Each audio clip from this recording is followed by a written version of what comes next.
வணக்கங்க. தம்பி பேர் தினேஷ்குமார். 27/3/1989 பிறந்திருக்காங்க. பங்குனி 13 திங்கக்கிழமைங்க. இவங்க முத்தூர் செல்வகுமாரசாமி குலதெய்வம்.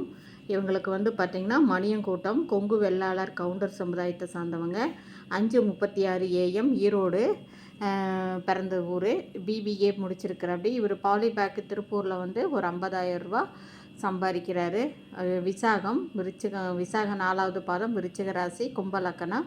அப்பா பேர் தங்கவேல், விவசாயிங்க. அம்மா கிருஷ்ணவேணி. இவங்க கொங்கு வெள்ளாளர் கவுண்டர் மணியங்குளம். அக்கா திருமணம் ஆகி விட்டதுங்க. பள்ளிப்பாளையம் நாமக்கல் மாவட்டம். ஜாதக அமைப்பு பார்த்திங்கன்னா ராகு கேது மட்டும் இருக்குங்க. 4ல் செவ்வாயோட குரு இணைஞ்சிருக்குங்க. இதுதான் தம்பி இப்படித்தான் இருக்குது அப்படிங்க. இவங்களோட பதிவு எண் பார்த்திங்கன்னா 224. தார்ஸ் வீடு, தோட்டம் ஒரு 3 ஏக்கரா இருக்குது. பள்ளிப்பாளையத்தில் ஒரு 10 கோடி ரூபாய் மதிப்பு.